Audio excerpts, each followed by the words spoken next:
Antonio, est-ce que d'abord tu veux bien te présenter? Je suis un dessinateur portugais depuis beaucoup de temps. J'ai commencé en 1974. Au moment de la révolution des œillets.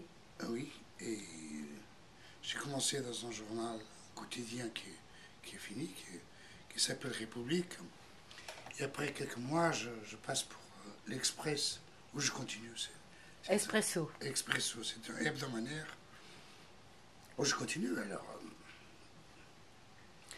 Alors nous, on publie régulièrement des dessins, de tes dessins qui paraissent dans Expresso. Ce sont toujours des dessins sans parole. Pourquoi tu dessines comme ça? Tu as choisi de dessiner comme ça? Mais, mais, mais j'ai commencé avec les paroles. Parce que j'ai commencé dans la Révolution et tout change très rapidement. Et pour ça, il faut avoir des mots pour aider. Maintenant, je crois que je peux faire un jeu de symboles avec un titre, ça suffit. On n'est plus à une époque de révolution. Oui, c'est vrai, c'est une vie un petit peu plus calme. Alors, est-ce que tu es d'accord avec cette définition du dessin de presse qui dit un bon dessin de presse, ça fait rire, réagir, réfléchir? Bon, je dirais que ça, c'est un cartoon éditorial. Il y a des autres dessins de presse qui ne sont pas des cartoons éditoriaux.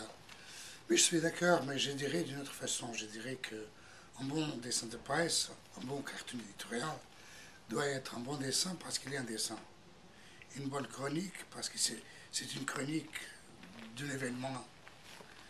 Et puis, il doit être quelque chose de différent, quelque chose d'étonnant, quelque chose qui provoque la surprise, l'humour, etc.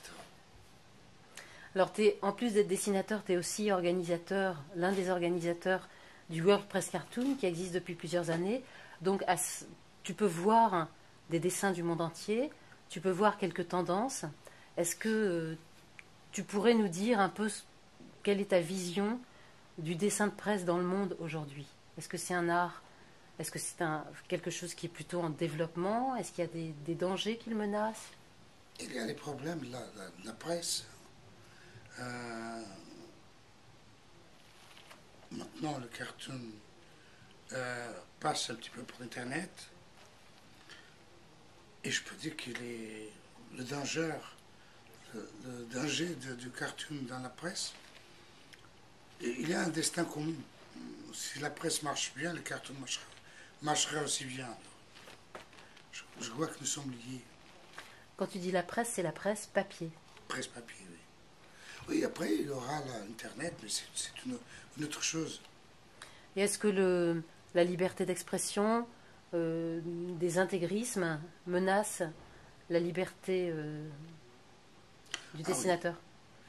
pas seulement le dessinateur, toute la société, je crois.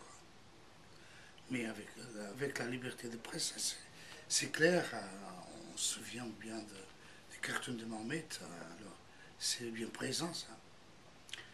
Bon, il faut qu'on fait la défense de la liberté de presse d'une façon plus positive, plus fort. C'est la seule façon de combattre les... Alors, tu fais partie de l'association Cartooning for Peace.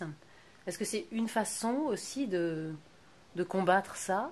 Qu'est-ce que ça veut dire cet engagement-là?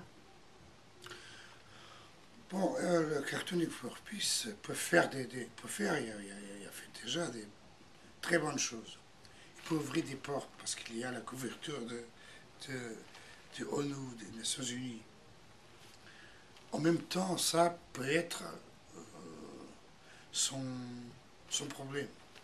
Parce que au sein des Nations Unies, il y a un pansement, on peut dire un pansement correct. Et ça, c'est pas le cartoon. Le cartoon, c'est une autre chose. J'ai peur de ça. Le cartoon n'est pas politiquement correct.